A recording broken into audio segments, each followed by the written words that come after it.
Good morning or good afternoon, wherever you are in the world. This webinar is now live. I'm Nick Fitzpatrick, the editor of Funds Europe magazine, and today we're going to speak about private markets 2023 to 2024, the flight to quality.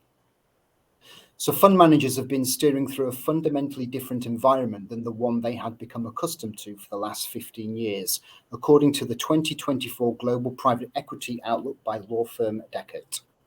Central bank rate tightening to tackle inflation poses severe challenges for the PE industry, with higher rates impacting deals and therefore transaction activity. There have also been lower distributions from fewer exits, which is affecting fundraising efforts, the report says. So against this backdrop, we're going to explore the private markets outlook for the year in front of us and how this was shaped by the year just behind us. This webinar is in partnership with IPEM Cannes 2024. No doubt, this is the premier private markets event, and this year it is going to be held on January the 23rd to the 25th. I'm delighted to welcome my two guests who will reflect on how events in 2023 could mean reduced levels of leverage and higher standards of sustainability are likely to define portfolio shifts in the year ahead. In other words, perhaps, how this year could see a flight to quality. So joining me are William Billy Charlton, PhD. He's Global Head of Data Analytics and Research at Mercer Investment Consulting, and Antoine Colson, Chief Executive of IPEM. Welcome to both of you. Thanks, Nick. Thanks. So Billy's joining us from Richmond, Virginia, and Antoine from Paris. I'm in London.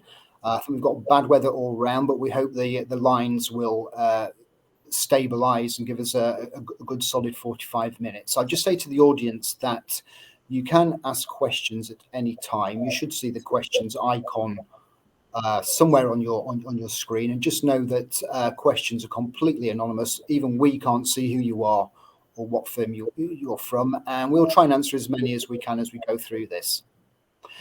So Billy and Antoine, we've got quite a lot to get through the next roughly 45 minutes. We'll start with the macro backdrop in a moment, but we'll also intend to cover liquidity, whether the current environment is a boon for private credit, the changing GP LP landscape, and the so-called retailization or democratization of private equity.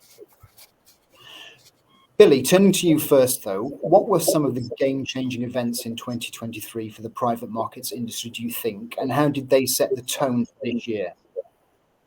Yeah, I think the big change in 2023 was just the lack of exits. The follow through of COVID finally caught up with the private equity industry a little bit. We had very active markets, 21, 22, even into the beginning of 23. But the lack of IPOs and the lack of acquisitions in 2023 was really difficult. Result of that is that some investors, some private equity investors, are slowing down their investment pace a little bit. So we're seeing that feed through into the fundraising cycle, where fundraisers were the one and dones are kind of done. We're not seeing that happen as much anymore. We're seeing people dragging out their fundraising 6-9 months instead of a couple months. So it's the lack of exits, lack of distributions is feeding back into the fundraising cycle as well. So that to me is one of the big changes in 2023. Antoine, do you agree? Do you see anything else? Sure. I mean, the lack of exit was clearly the bottleneck of private markets this year. And I think that's something mostly explained by the high level of uncertainty we've seen both in markets, in the economy, and the political and geopolitical uncertainty. And there's something investors don't like in public markets and in private markets, it's that level of uncertainty. How rates will evolve, how inflation is evolving, has a deep impact on, valuations, on the cost of capital. And that's the main reason also why I think we haven't seen that many exits and deals this year, is because the bid and ask spread was hard to meet. And as long as valuations haven't really clarified, this will have a strong impact. We've seen that especially with VC in venture capital. Some late stage growth deals valuations have been 40% discount, and it had also an impact on buyout transactions because the price discovery process was, I would say, hurt, plus the availability and cost of of leverage as well. So this high level of uncertainty had a strong impact last year, and there's some reasons to to believe it will be the case in the next few months again. And I guess, talking about valuations, price discovery, of course, one problem or one, change from a regulatory point of view, certainly here in the UK where I am, is, of course, this issue of pricing private markets assets. Because, of course, these prices do not change very, very fast, do they? And I just want to ask, I know we mentioned this in the previous discussion, this uncertainty. In actual fact, in private assets, there is a degree of certainty because the prices don't change that quickly. Is that a good thing or a bad thing? And Billy, I'm going to perhaps come to you on that. Yeah, a couple of things about that. We put a paper out a little while ago that talked about how after the GFC, for example, a lot of people were afraid that private equity managers would call capital in quickly because of the discount prices. And to Antoine's point, that bid-ask spread stays around for a while. And what we found was they actually cut back on their capital calls by about 35% for 2 years after the GFC, until that price discovery mechanism kicked in again.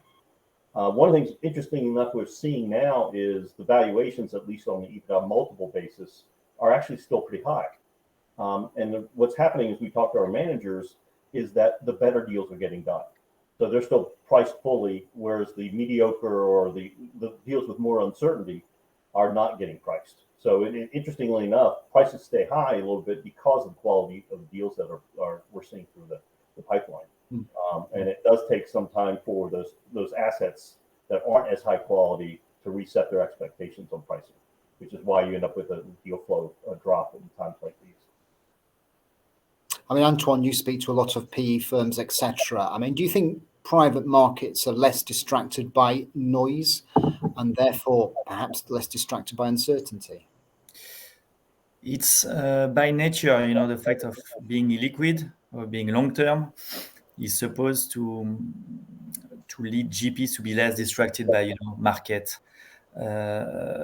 evolutions. But you have to be fair.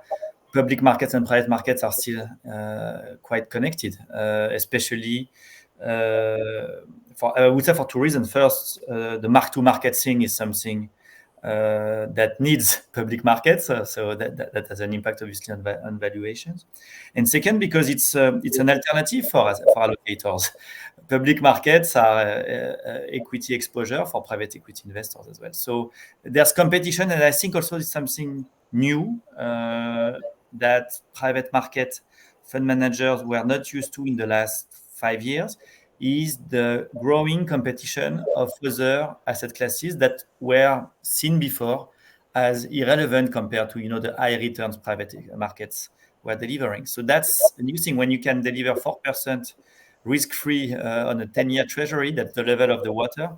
So unless you're delivering that level more to your investors, you're clearly competing with other asset classes. That has had an impact, I think, as well on private markets and allocations. I don't know what Billy thinks of it, but I think it's yeah, we definitely seen some of that with the higher interest rates. All of a sudden, it used to be considered basically risk-free with zero for a number of years, and so the capital was attracted to private markets because of the higher return rates. But with the interest rates going up, all of a sudden, Antoine, to your point, all of a sudden it becomes not as clear of a decision. So we are seeing some allocation, although we are still seeing investors increase allocations. We've got one investor, that client I work with, that has a 30% allocation to private markets, for example. It's a healthcare system that's done very well.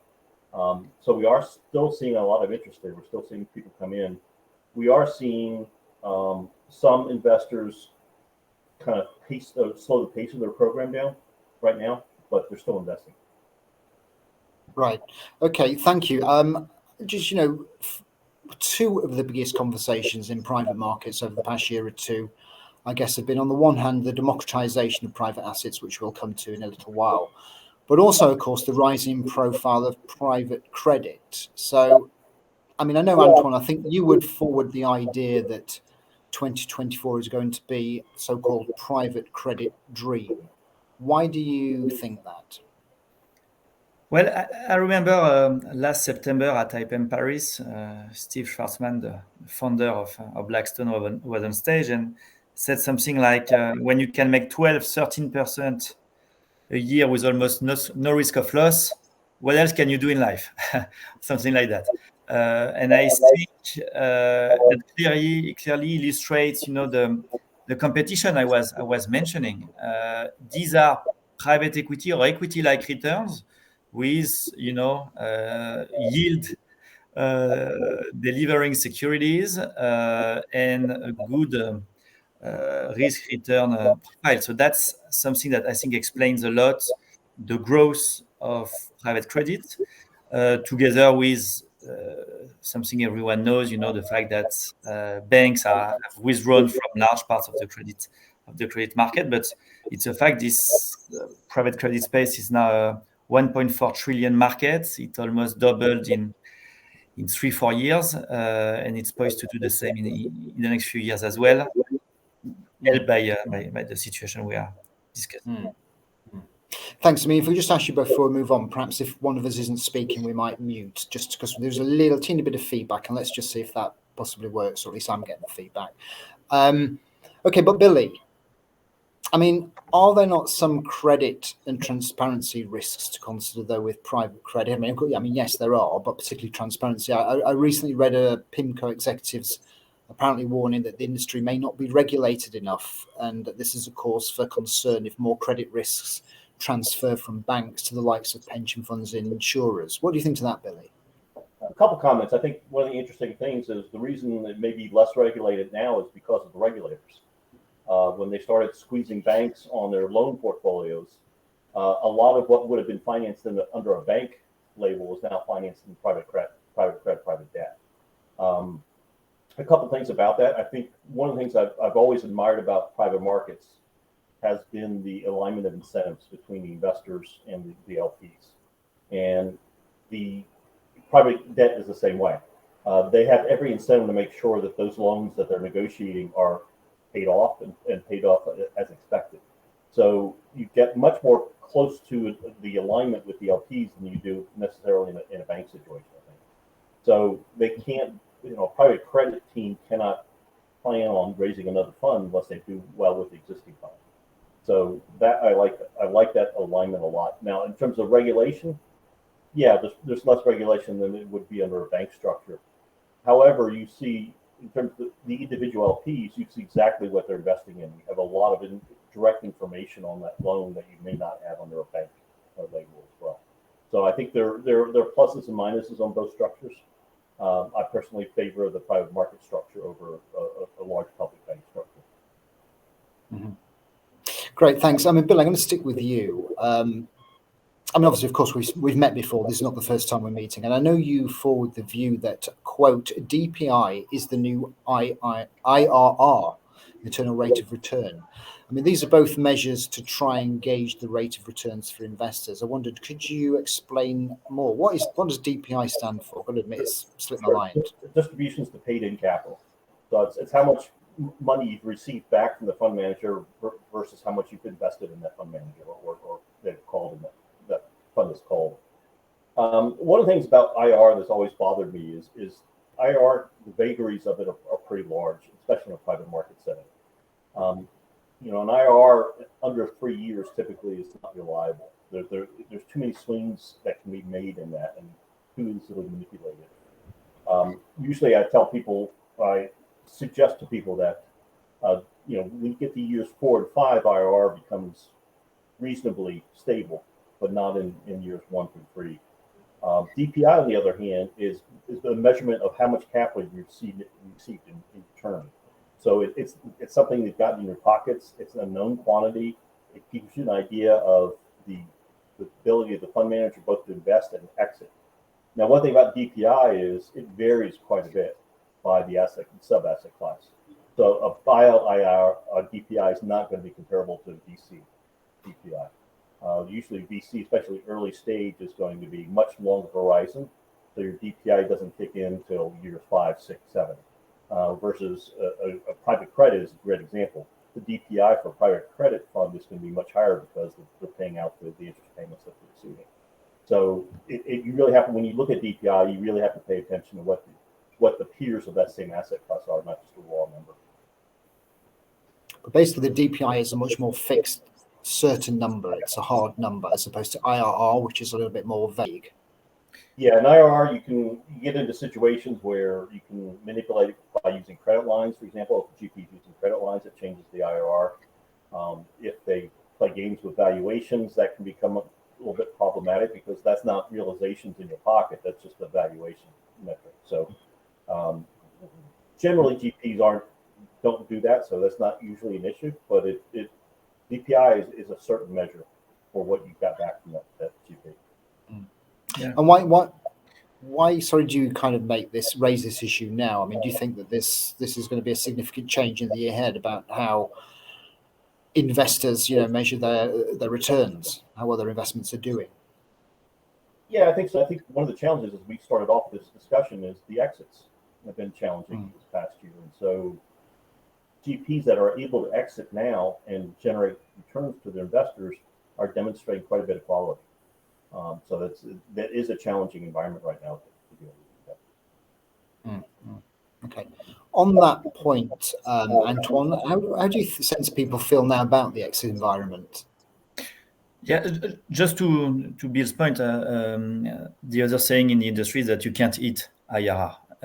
So DPI is cash distributed to investors, and to distribute cash, you have to exit your positions, and that's exactly where the bottleneck is right now. The exit levels are now at their lowest in 10 years in private markets overall. So there's clear pressure from LPs to get more cash back distributions. If even more, if they're asked, to commit to the next fund. To the next fundraise, and that's something clearly of an issue for the industry. If it's not distributing cash back to their LPs, they will struggle raise the next fund. So that's, I think, where the pressure is at the moment, and it's even more pressing that some exit routes are clearly closed or hard to tap, like at the IPO market for VC and growth are clearly in a bad shape, and many IPO plans have been withdrawn in the last few months. So unless there's more clarity in that sense, distribution will be still hard to send over to LPs. So that's why also GPs are exploring new exit routes or liquidity options, as they say. So obviously the continuation fund narrative has been quite important in the last few months. I don't know if Billy has been active in that space or monitoring that. Some deals also have been partially exited. That's something else, where you don't exit the full position but only partially. NAV financing and some other, these tools have been used by GPs as well to leverage on their portfolio or some assets to send money back to LPs. So I think clearly exit is the key one thing to monitor right now. So, I mean, Antoine, perhaps a bit more on this. Given the exit environment, is there a need for more creative liquidity solutions? My perception, for example, is the secondaries market is coming more and more into play. Yeah, so these liquidity solutions are mostly provided by the secondary market. There are liquidity options first for LPs. And I think the market has been quite active. We've seen some large LP portfolios being, acquired by secondary players. And that's something that's grown of importance. We've seen also large secondary funds being raised. Lexington Partners just closed the 25 billion fund last week, I think. So LPs are first looking for liquidity options themselves.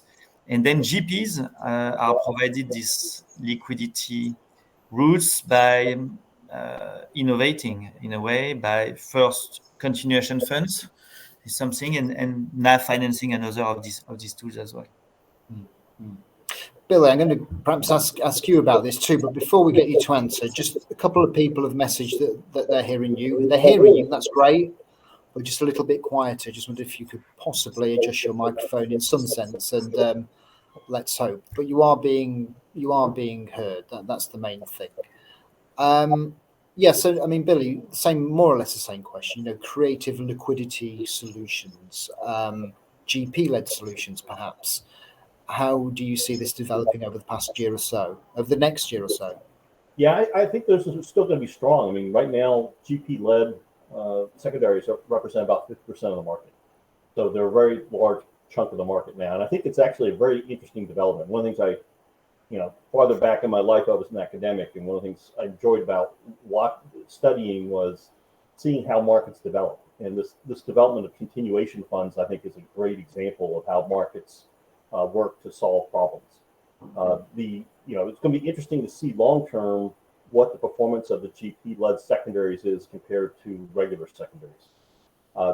You might want to think that because you're only financing one or two companies, that you're picking from the best of the portfolio, and you may have outperformance in that vehicle. Certainly, the GPs have an incentive to make that work. What I was surprised at was that, according to our folks, the work on continuation vehicles, only about 30% of the LPs roll over into the new vehicle. Most of them choose the liquidation option, which it's a bit surprising to me, given that you already, it's as opposed to one of the challenges in private equity is it's usually blind pool investing. You don't know what you're going to be investing in. And the nice thing about continuation vehicle is that property has been in that portfolio for quite a long time, so you know a lot about it. So you take away that blind pool investing aspect of it. So I was surprised more LPs aren't rolling over. But to Antoine's point earlier, I think a lot of LPs are looking for distribution. So a lot of them are looking for realizations, and usually a continuation vehicle is done towards the end of the life of a fund. So you may have been in that company 8, 9, 10 years already. And so there is somewhat of a issue about continuing to own that asset for that long. A secondary issue is that many LPs are not structured to take individual company risk. In other words, if you think about it, it's sort of like a co-investment situation where you're underwriting the GP on a specific asset. And some LPs just don't have the internal resources to feel comfortable with rolling an asset like that over and taking the risk of that. So they'd rather do it as a blind pool than a known pool. Yeah, I agree with Billy. I think it's a very interesting innovation, and in a way, kind of creating another strategy or asset class within the market. I've seen some LPs taking direct, positions in some continuation vehicles, because these vehicles are in a way another approach to co-investment, potentially, and so I think it's clearly becoming mainstream. We'll be releasing our annual private equity survey at IPEM next week, but just to tease one finding about discontinuation vehicles, it's now the third most explored exit option for GPs, and it's explored by more than a third of GPs. European GPs would contemplate continuation funds together with corporate strategic, sell and sell to another private equity firm, which means it's clearly becoming mainstream. Thank you. Yeah, thanks. I'd like to stick with the GP and LPs. Just before we do, though, just a reminder to the audience, you can ask questions at any time. I know we've had a couple of questions on very specific asset classes. To be honest, I don't think I'll field them to our speakers here, because I think talking about Japan or shipping, for example, might be beyond the range of this conversation. So apologies to those. But if you've got members of the audience, but if you've got any questions about the issues we're dealing with, very much the macro stuff or distribution, trends in liquidity, etc., or indeed comments, do pose them to us, and we'll deal with as many as we can. So look, Antoine, sticking with you for the next topic, the changing GP LP landscape is going to be a key talking point at the Cannes conference this year. Why is that? For all the reasons we've commented on, the macro environment and how hard it is now to exit, distribute, and raise capital. I think there's now a two-sided market. We've seen some very successful and large fundraisers this year. Can only mention CVC, T Associate, Bain Capital, Cinven last week, or PAI closer to home here in France. But doesn't mean these large and successful fundraise did not take longer and were not harder than before. And actually, it was the case for many of them. So even the best firms have been struggling raising capital this year. So imagine for new entrants, for less experienced GPs or GPs that have not the top quality track record, how difficult it is. And so that's something explaining, I think, why the market is taking different directions. This leads also, I think, to the consolidation trends we've seen. Just this morning, General Atlantic announced the acquisition of Actis, an infrastructure player. Last week was BlackRock acquiring Global Infrastructure Partners, and we've seen many of that type of transactions. Wendel buying IKEA, Sofinova being invested by Apollo. I cannot count them all. There are so many, and I think there's clearly a move towards platform asset managers in private markets, towards consolidation, where probably in the next few months or years, you will see large global platforms covering different asset classes and very niche, highly expert GPs covering some verticals on their own. But that's something I think very important at the moment. That's motivated by the difficult context. Plus, some players are playing, I think, an interesting role in that consolidation. The GP stake investors have been quite active in the last couple of years, and I think are continuing building their position and helping the market consolidate. Don't know what Billy thinks of this movement, if it's something positive or not for his clients. It's a good point, Antoine. I think whether it's a good idea or not, it's happening. And it's an evolution of the market, like we touched on earlier with the GP secondaries. Whether it's good or not, I think it takes some time to see. I think one of the things driving a lot of this has been the pressure on fee structures. And that has always been one of the challenges in private markets, is the fee structure being as high as it is.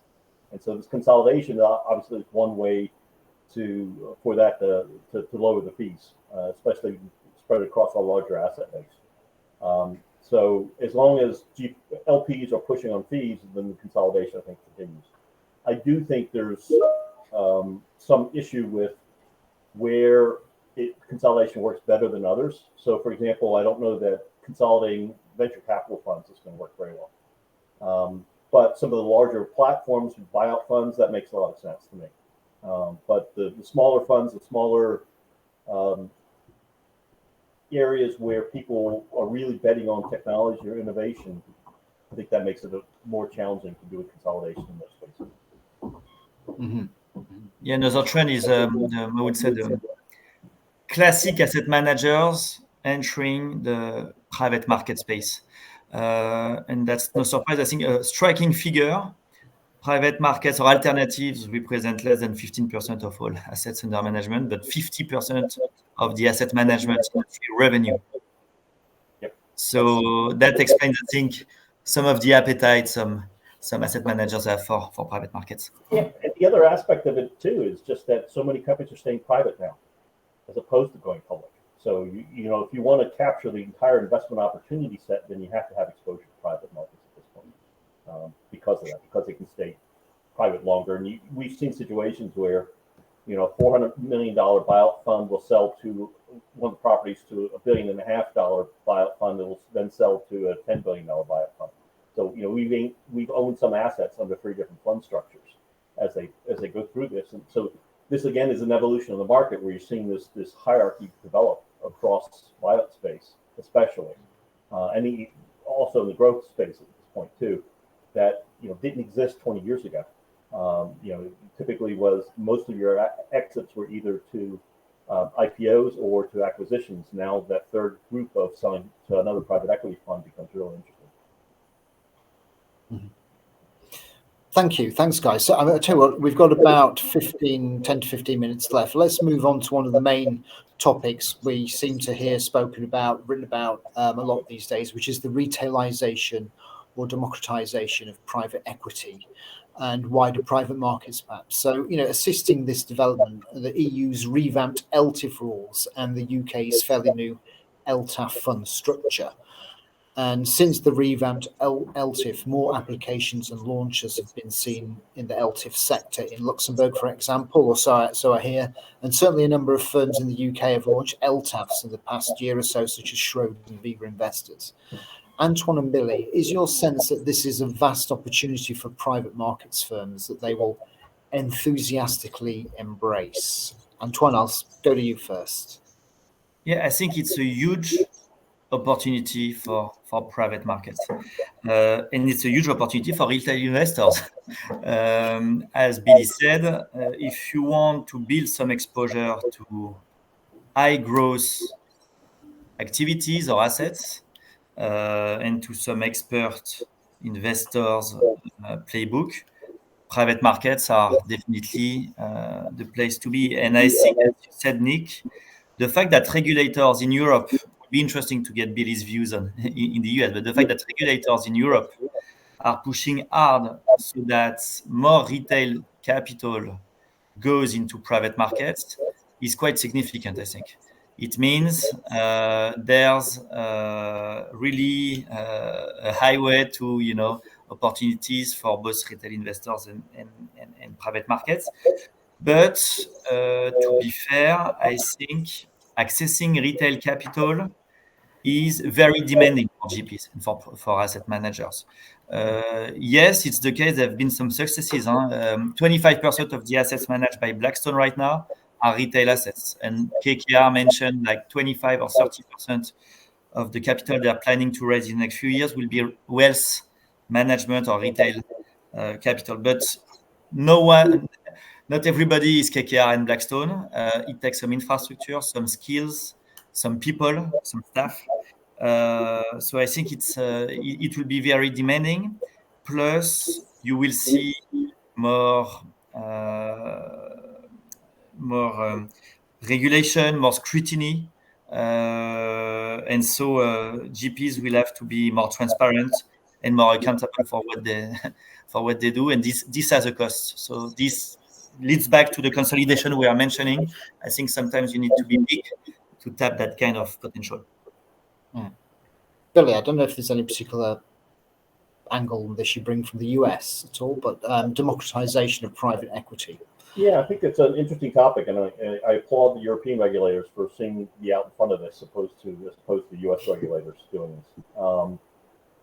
A couple of issues here I think that are challenging. One is it's going to be interesting to see how they structure the vehicles to manage the liquidity requirements, because I think that's going to be critical in terms of what kind of returns you can generate, how much of a buffer you need to maintain in order to still invest in private equity, but service the needs of somebody that wants to do redemptions. So I'm kind of curious to see how this evolves. I think another really interesting aspect of this that could be particularly challenging is education. I think a lot of people don't understand what private equity is, don't understand all the dynamics of it, don't understand how capital calls work, how valuations work, how all that works. And I spend a lot of my time doing educational sessions, and these are oftentimes for people on boards of clients that don't know anything about it. It's not negative, it's not derogatory, it's just they haven't been exposed to it before. And there's enough differences in private markets that it's not obvious. We just put a paper out talking about public versus private methodologies. And the basic idea behind that is a lot of people think you can take public methodologies and apply them directly to private equity with some adjustments, and they just don't work. You can't do a variance, you can't do a correlation, you can't do an asset optimization straight up. You have to make the adjustments for all of that. So that's educating people that are on boards. Educating retail people on that is going to be a lot different of an animal, and you certainly want them to understand the risks and opportunities the asset class offers before they make that investment decision. And I think that's going to be that's going to be a bit challenging going forward. Thanks. Just before we move on, I notice somebody in the audience is asking about the current market and green impact for VC early and growth funds. I mean, maybe not going that specialist, I don't know, but let's just maybe at least nod towards ESG in private markets. We were not particularly planning to speak about it, but not surprising. It's not surprising there's some interest there in the audience. I mean, ESG in private markets, still a big topic, I imagine, at least this side of the pond, as it were. Antoine. I will comment on from a European perspective, and I'm sure Billy may have some others from the other part of the ocean. But ESG is for sure a very core topic. But something again I need to stress is the pressure on liquidity and on returns is so high that was, perhaps sometimes seen as a luxury, this ESG sustainability approach are in a way in the background. First, you need to deliver liquidity and returns.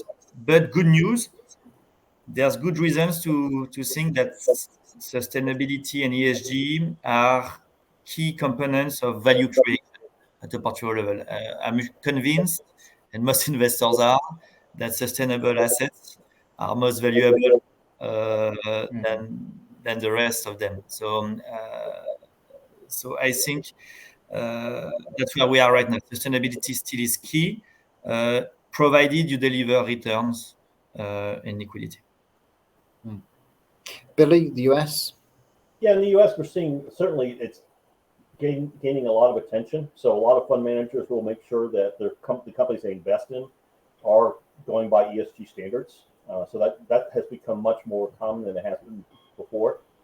In terms of sustainability, I don't see fund managers directly targeting those kind of assets. I see if they find one that's to Antoine's point, they think they can generate return on, then that's a bonus. But they're not specifically seeking those out. Typically, what we like when we see our fund managers is to see if not to focus on one area, any one particular area, but if they can add value through it, then certainly we'd like seeing that happen in our portfolio. It's a very broad investment thesis that you can tackle from VC, infrastructure, buyout, growth, etc. So the point is really finding the right approach and fund managers, I guess. I'll just put this one in here as well, if you don't mind. Any point in private equity firms listing? Any thoughts on that? Is that possible? Does that make sense? Again, another question from our audience here. I think Billy, you have more US GPs listed than we have here in Europe. So yeah, I think not all GPs should list, but the larger ones where they become basically asset managers make sense. What I'm always concerned about when I see someone list, and I guess why I qualify by saying the larger firms, is the alignment of incentives. As mentioned earlier, one of the things I like about private equity is how closely the GP's incentives are aligned with the LPs. And when you list, I'm not sure that is as strong a relationship as it was before.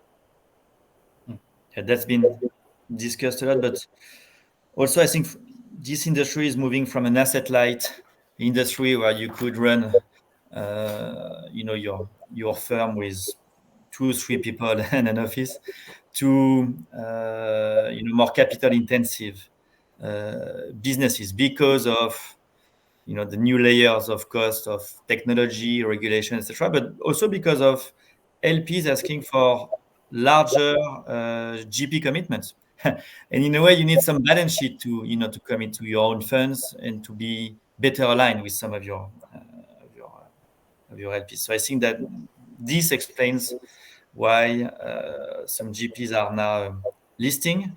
And look at what Apollo did by buying an insurance company. You need some balance sheet to do that. Okay, thanks. Look, I think we're kind of pushing towards the end now, so I just got a couple of brief questions to ask for a few fairly brief thoughts. on these. I mean, these topics are in themselves admittedly very large topics, but first of all, climate investing. Looking back at COP28 last year, were there any key takeaways for the industry? Antoine, come to you first on that. I think climate is another aspect of the sustainability thesis, but it's climate investing is taken very seriously by private markets participants, both LPs and GPs. Many of our IPEM clients were at the COP in Dubai last November, and many announcements were released in Dubai. The launch of very large envelopes and funds to tackle climate change. So that's a huge opportunity for private markets, where there's a growth potential and where capital can provide with positive solutions. So I see that as a great opportunity. Again, the question is, would that be a VC opportunity? Would that be an infrastructure opportunity? Et cetera, et cetera. So these questions are still open, I think. Billy, COP28, any takeaways there? Yeah, I think that one of the challenges, to Antoine's point a little bit, is with climate investing is the capital intensity that normally is associated with it. And that lends itself to some of the larger firms operating in that space, other than something like a VC investing in a technology breakthrough kind of solution. So I think it's almost a barbell situation where you get startup technologies, either through a VC or growth fund, and then you have large buyout opportunities. I think the middle ground of that is less fertile than those two areas for any kind of climate investing. Yeah, but here again, the connection between private capital and government and regulation will be very, very important. That's something that's been commented on in Dubai. And so next, then, artificial intelligence. What do you make of the AI revolution for the private markets industry? Antoine, we'll go to you first as well. Well, I think it's an obvious opportunity, and everyone knows it. I think focusing on private equities, or the buyout, or in particular, I think it's evolved over time into being really and genuinely growth investors, seizing growth opportunities and delivering growth revenue and profitability at a portfolio level. AI is clearly a very important tool in the toolbox of to unleash some growth and productivity. So I see that as a very, very important opportunity for private equity investors that many are already implementing and seizing. And I think it can also have an impact at a GP level. Some fund managers are leveraging on AI to source deals, to crunch data and conduct their due diligence. So it's something to monitor. It's probably early stage on the part, but it would be interesting to monitor in the future. Billy, I know you've got a particularly deep interest in tech. So what do you think to AI in the private markets industry? It's going to be interesting to see how it develops. Yeah, I started life as a systems engineer with Hewlett-Packard before getting into investments and finance. So I've been around technology for a long, long time, spent a lot of time out in Silicon Valley. So have deep roots there. Artificial intelligence is one of those technologies that's been around the corner, always around the corner for quite a long time. Before that, it was machine learning, data centers, all that kind of stuff. It looks like it's starting to turn that corner and be useful. I think it's going to, like a lot of other technologies, it's going to take time to sort out, to find out where it's best used and how it's best used. I think short of that, I think everyone's going to advertise they have AI, whether it improves their life or not. But it's going to be interesting to see what areas it specifically does well at. We've already seen one example of this with, I've seen the numbers on breast cancer diagnosis. And AI has done a spectacular job of improving that area where it picks up a lot of things that the human eye doesn't pick up. So I think there are areas that like that, and that will be very useful to have AI as a tool set. But how all those map out, I'm not sure at this point. But it's gonna be interesting to see where it works and where it doesn't work. Okay, well, thank you very much to both of you. I think I should bring things to a close now. We're kind of at our time limit. I'm sorry if you've not been able to deal with all audience questions, but perhaps I could at least relay questions to our guests today. And again, I'd like to thank our speakers. That is to say, William Billy Charlton, a PhD, who is Global Head of Data Analytics and Research at Mercer Investment Consulting, and Antoine Colson, Chief Executive of IPEM. Thanks for joining us today to share your thoughts. Thanks, Nick, for having us. Great. And also thank you to you, the audience, for being here. We hope you've learned something new today or had your perspective expanded. And perhaps we'll see you at IPEM Cannes in just a few days' time, January 23rd to the 25th. In the meantime, thank you, everybody, and goodbye.